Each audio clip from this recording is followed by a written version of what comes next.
And I've experienced this myself in my meditation. To go through just an hour or half an hour of freeing yourself from all your negative emotions about people. It's almost as if you're going to fly in the air. You feel so light and suddenly you've gotten rid of all of your burdens, all the things that are weighing you down. Accepting people and loving them for who they are is an incredibly liberating thing. Now, you can't do that for everyone. Some people are so toxic and ugly that you're never going to reach a point where you're going to love them. But you can understand them.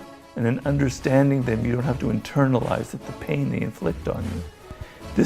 He changed his attitude towards people and towards life, and it changed everything that came to him later on.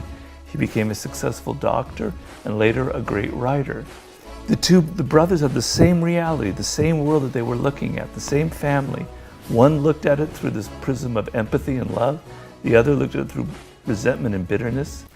The one person, Chekhov, got famous and successful and a fulfilled life. The others just descended into suicide and alcoholism. So your attitude will mean what you get in life, you know? You will sabotage yourself with your attitude.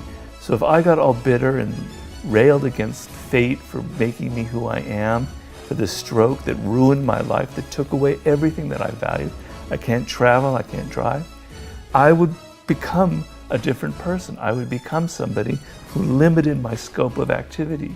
But by accepting it, by saying, I'm not going to let this happen, I'm going to accept it, I widen my scope of activity. I do things that I normally wouldn't do if I became all angry and avoidant and anxious. Amor fati.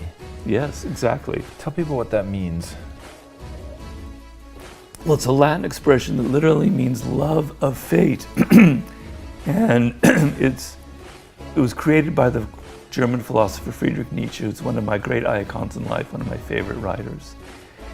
And basically his idea was that we humans normally go through life kind of not accepting things. We want things to be different from the way they are. We want to have a better wife or husband. We want our children to be better. We don't like the political system. We want this sort of utopia to suddenly come about. We want people to be different. We want this, we want that. And to Nietzsche, that meant you are anti-life. You are against life because life isn't like that. Life is a series of facts. Life is what it is. We've evolved a certain way. Your reality is a certain way. It is what it is. And by pushing against it, you hate life. You want to love life. You want to love fate. And what fate means, things happen to you you can't control. You didn't control who your parents are.